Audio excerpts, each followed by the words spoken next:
Mr. President, The senator from Indiana.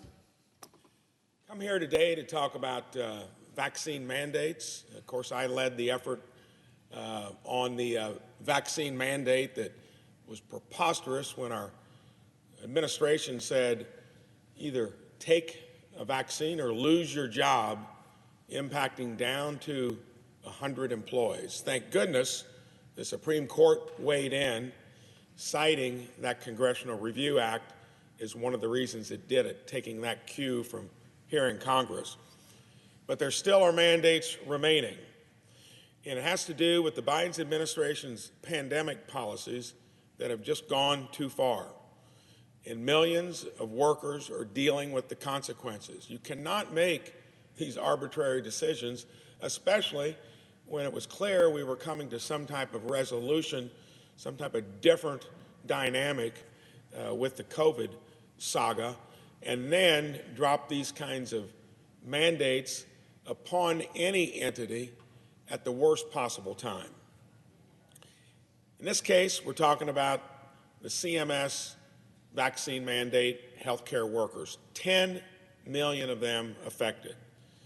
The very same frontline workers who have been heroes and served their fellow Americans during the pandemic were given a choice: your careers or a vaccine. With all the logic that went into the Supreme Court's ruling on employers with employees down to 100, it should apply to healthcare entities as well. It's no surprise that you see healthcare workers leaving at the highest rate, leaving their profession in over 20 years. It's worse in rural areas like the state of Indiana, and that compounds other problems that places rural are contending with. It also fails to acknowledge evidence-based science that clearly tells us stuff now that we didn't know before, like natural infection has a much better defense against COVID, and it's got more durability. Common sense doesn't make any difference, and now we've got this. He's robbed these healthcare workers of the freedom to make their own choices, added to the challenges patients have had to access the healthcare system, and today the Senate can overturn this mandate.